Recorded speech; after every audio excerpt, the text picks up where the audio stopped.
Hello everyone, good morning, welcome back to my channel Supriya Saha. তো আজকের date হচ্ছে 8 December Sunday. তো এখন এক্স্যাক্ট ঘড়িতে টাইম 10টা 15।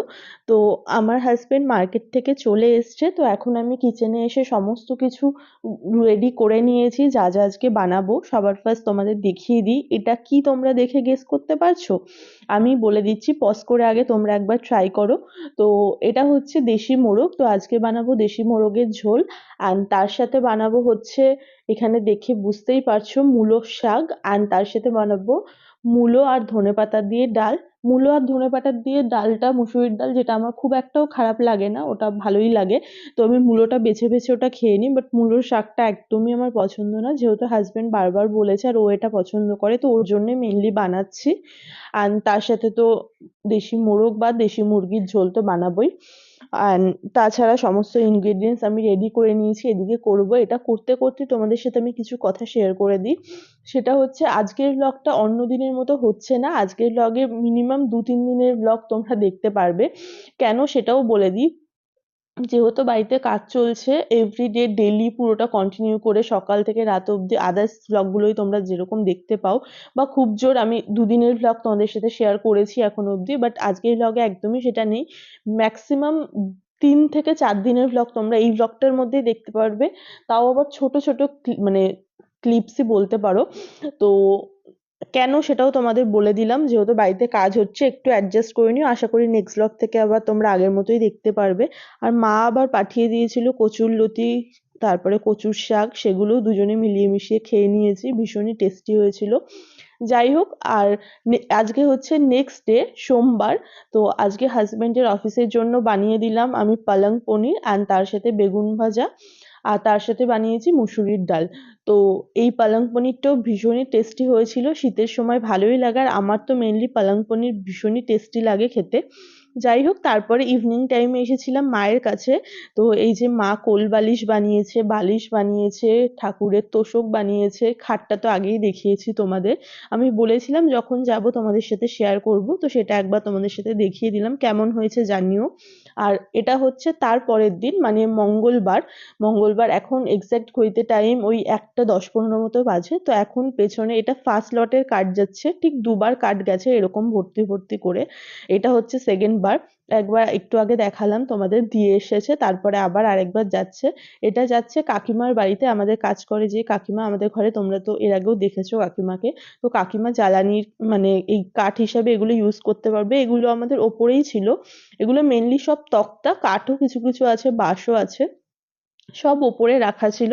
যেহেতু এখন ওপরে আমাদের ঘর হচ্ছে, তাই এইগুলো সমস্ত কিছু কাকিমার বাড়িতে পাঠিয়ে দিচ্ছি, যাতে কাকিমার এগুলো কোনো না কোনো উপকারে লেগেই যায়।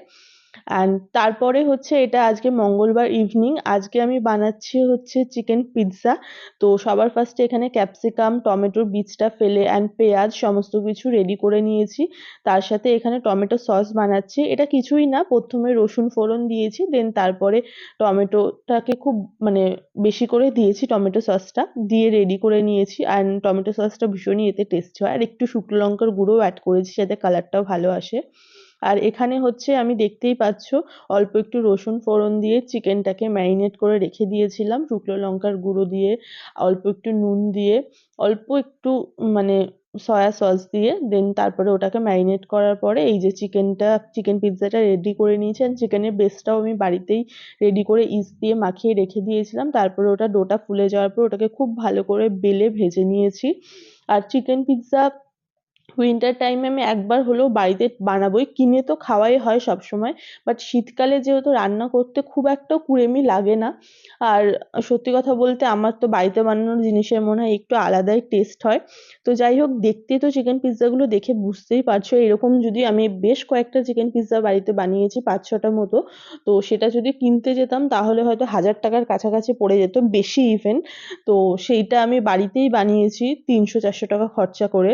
আর সবাই যথেষ্ট তৃপ্তি করে খেয়েছি, আর ভীষণই টেস্টি হয়েছিল। আর ওপর থেকে ভরে ভরে চিজ দিয়েছি, তোমাদের সাথে আগেই শেয়ার করেছি চিজটা আমি কিনে এনেছিলাম।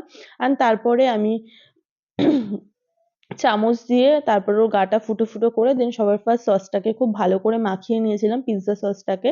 তারপরে সমস্ত মানে আমি যা যা টপিংস লাগবে, পেঁয়াজ, ক্যাপসিকাম, টমেটো, চিকেন, তারপরে ওপর থেকে চিজ দিয়ে আমি কিছুটা করেছি ঢেকে, মানে যাতে ওই লবণ দিয়ে কড়াইয়ের মধ্যে, আর বাকিটা করেছি হচ্ছে আমি এয়ার ফ্রায়ারে। আর এই যে খাওয়ার মানে এটা খাওয়ার সময় দেখাচ্ছি ক্লিপটা, আমার হাজবেন্ড আর আমি যখন খাচ্ছিলাম ঠিক এরকম হয়েছিল। আর তাছাড়া আরেকদিনও আমি বানিয়েছিলাম, সেটাও তোমাদের সাথে শেয়ার করি। এটা হচ্ছে তার পরের দিন বুধবারে। বুধবারে বানিয়েছিলাম হচ্ছে white sauce chicken Penney pasta, বা চিকেন পাস্তা বলতে পারো, পেনি পাস্তা তো বলা চলবে না এটাকে, কারণ এটা দেখতেই পাচ্ছ একটু অন্য রকমের পাস্তা, যেটা আমার হাজবেন্ড এই আমাদের কাছেই একটা মানে দোকান থেকে নিয়ে এসেছে। অ্যান্ড তার সাথে আমার হোয়াইট সস পাস্তাটা খেতে বেশ ভালো লাগে। আমার হাসব্যান্ড খুব একটা পছন্দ করে না। বাট আমি ওকে বললাম একবার ট্রাই করে দেখো, আশা করি ভালো লাগবে। তো যাই হোক, আমি এখানে সমস্ত কিছু মানে দেখতেই পাচ্ছ কেটে নিয়েছি। অ্যান্ড এটার রেসিপিটা আমি তোমাদের ডিটেলসে আর শেয়ার করলাম না। এটা তোমরা ইউটিউবে সার্চ করে দেখে নিতে পারো। লাস্টে আমি একটু বাটার অ্যাড করলাম যাতে স্মেলটা খুব ভালো হয়। অ্যান্ড চিজটাও এবার দিয়ে দেবো, ভরে ভরে চিজ দিয়েছি। চিজ দিলে চিকেন পেনি পাস্তা বা চিকেন পাস্তা বা চিকেন চিজ পাস্তা ভীষণই টেস্টি লাগে খেতে। এবারে এই যে চিজটা বাকিটা আমি রেখে দিয়েছিলাম সেদিনকে পিৎজাদের দেওয়ার পরেও এতটা চিজ বেঁচে গেছিলো, সেটাই এবার দিয়ে দেবো। আর চিজ দেওয়ার সাথে সাথে কালারটা ঠিক এরকম হয়ে গেল কেন জানি না, বাট হ্যাঁ খাওয়ার সময় আবার সেই হোয়াইটই হয়ে গেছিলো। এই যে এবার ঠিক এরকম হয়ে গেছে। এবারে আমরা ডিনারটা করে নেব। অ্যান্ড এটাও আমরা দুজনে খুবই ভালো তৃপ্তি করে খেয়েছি, ভীষণই টেস্টি হয়েছিল। আর আজকের ব্লগে আলাদাভাবে কিছু দেখানোর নেই, আজকের ব্লগটাকে এখানেই এন্ড করছি। যদি আজকের ব্লগের কিছু ভালো লেগে থাকে তো কি করতে হবে তোমরা জানো। Please to like comment share and subscribe my YouTube channel Supriya Saha. দেখা হবে খুব শিগগিরই নেক্সট ব্লগে। নেক্সট ব্লগ খুব তাড়াতাড়ি আসছে। Till then stay happy, stay kind and stay খুব খুব খুব পজিটিভ। বাই।